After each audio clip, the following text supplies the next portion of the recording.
বলেছেন ভোরের কাগজ থেকে যে 30 দিনে কতটুকু পড়তে হবে, কিভাবে পড়তে হবে সবই কিন্তু আমাদের এই কারিকুলামের মধ্যে করা আছে। এবং কারিকুলামটি এটি আমি অভিজিতের এই প্রশ্নটা আসলে ঠিক বুঝিনি। সেটি হলো, সে বলেছে টিউশন ফি ফেরত দেয়া বা সমন্বয়। টিউশন ফি ফেরত দেওয়া বা সমন্বয়ের কি বিষয় আছে আমি ঠিক বুঝতে পারছি না। টিউশন ফি শিক্ষার্থীদের স্কুলে টিউশন ফি দেওয়ার কথা, এবং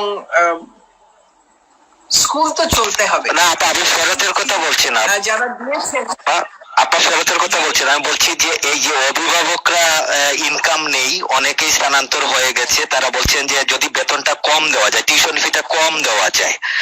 আপনি আগের মিটিং ও বলছিলেন একটা সমন্বয় করা যায়। না না, ফেরত না, আপনি ওটা তো সমন্বয় না। আচ্ছা, মানে আপনি ফেরত দেওয়া বা সমন্বয় না, আপনি বলছেন যে টিউশন ফি ব্যাপারে কোন ধরনের সহযোগিতা, যে শিক্ষকরা শিক্ষা প্রতিষ্ঠান কিছুটা কম নেবে কিনা, কিছুটা ছাড় দেবে কিনা, এই বিষয়গুলো।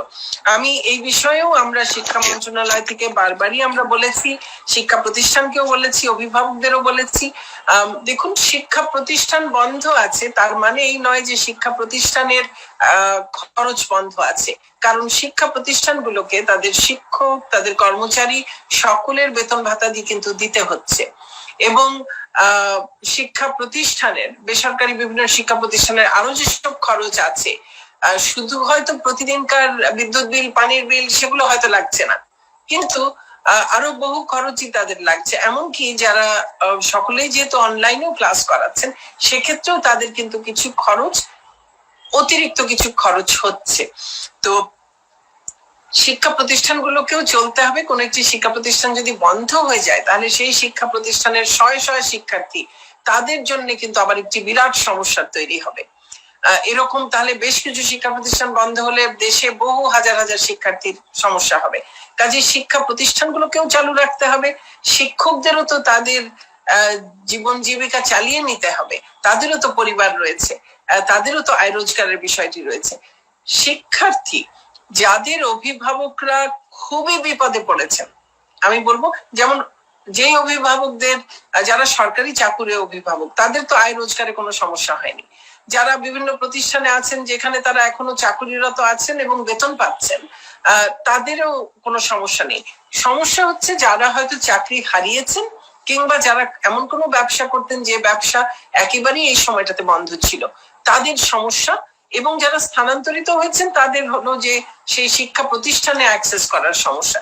তো স্থানান্তরিতদেরটা বলে দিয়েছি যে তারা তাদের নিকটবর্তী, একে তো অনলাইনে করতে পারবেন, অনলাইনে না থাকলে, অ্যাক্সেস না থাকলে, তারা নিকটবর্তী শিক্ষা প্রতিষ্ঠানের সঙ্গে তারা যুক্ত থাকবেন আপাতত।